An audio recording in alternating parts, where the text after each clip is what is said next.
All right, let's jump right in because this is huge. Breaking news. After 47 days of a global crisis, after the worst energy shock we've seen since the 70s, and after oil prices went completely off the rails, well, it looks like Iran just blinked. I mean, think about it. For 47 agonizing days, the entire global economy has been walking on a tightrope. We've seen stock markets plunge and energy prices hit insane highs. It's been a really, really tense time for pretty much everyone. And it all comes down to this one spot on the map, the Strait of Hormuz. It might look like a tiny choke point, but it's basically the jugular vein of the global energy market. And for the last 47 days, that vein has been clamped shut. But not anymore. Just a little while ago, Iran made the announcement that the strait is reopening. And look, if you drive a car, heat your home, or even just buy groceries, this news is going to affect your wallet. And it's happening right now. So here it is, the official word straight from Iran's Foreign Minister Abbas Araghchi. Now you got to pay close attention to the wording here, for the remaining period of ceasefire. That little phrase is, well, it's everything. We're going to circle back to that crucial detail. But first, let's quickly recap how we even got into this mess. To really get why this is such a monumental deal, you need to remember just how bad this crisis has been. So let's do a quick rewind of the last 47 days. The Strait of Hormuz is just 21 miles wide. So why does that matter so much? Because there's really no other way around it. The pipelines are already maxed out, and sailing all the way around Africa, that adds weeks and millions of dollars to the cost.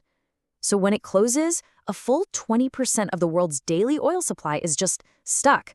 It is, and this is not an exaggeration, the most important waterway in the world. This one number really tells the whole story of the economic pain. $120. That's what a single barrel of oil cost at the peak of all this. We're talking about the largest and fastest disruption to the energy supply in the history of the oil market. And this timeline, wow, it just shows you how quickly everything went off the rails. February 28th, Iran closes the strait. By March, oil shoots from $70 a barrel all the way to $120. Talks fail, the U.S. imposes a naval blockade, and then, today, under all that immense pressure, Iran finally cracked the door back open. Okay, so that's the backstory. But let's get to what you really want to know.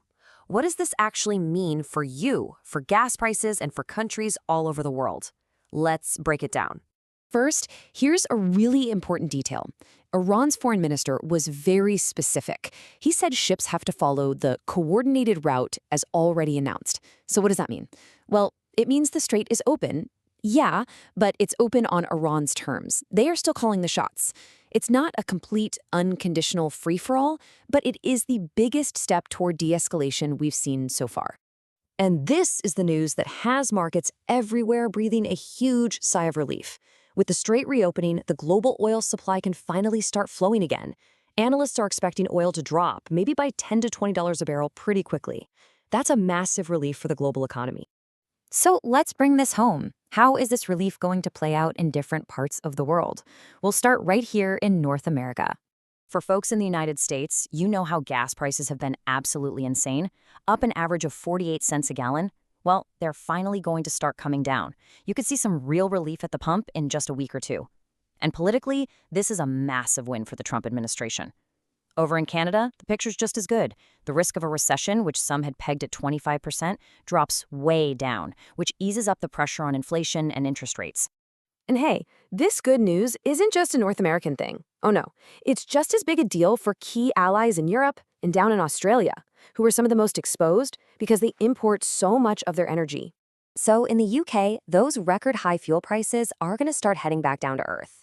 In Germany, where gas stockpiles had fallen to a critically low 29%, well, now those crucial LNG shipments can get through, which helps them avoid a potential energy crisis this summer. And in Australia, where petrol prices were hitting all-time highs, drivers can finally expect some relief.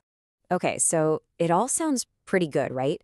But hold on. Before we all start celebrating, we need to talk about the fine print, because this good news comes with some major asterisks. And the next 4 days, they're going to be absolutely critical. So this is the million-dollar question, isn't it? Is the crisis actually over? Or are we all just sitting in the eye of the storm waiting for the other side to hit? Well, the answer? It's complicated.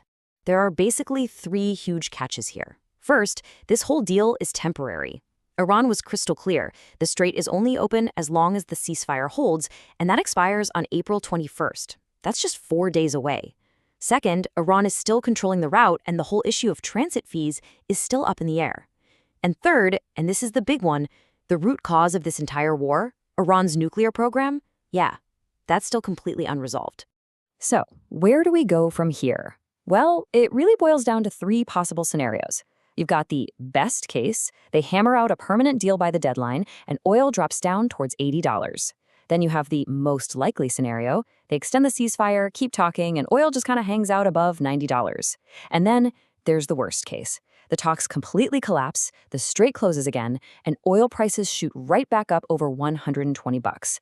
The stakes could not be higher. Look, today is without a doubt a good day. There's real relief for all of us and for the global economy. But everything, and I mean everything, is riding on what happens in these next 4 days. This will decide if we're at a real turning point or if this was just a brief pause before things get much, much worse. So, as the mediators are working around the clock, the rest of the world is just holding its breath. Is this the beginning of the end of the conflict, or is it just a temporary calm in the storm?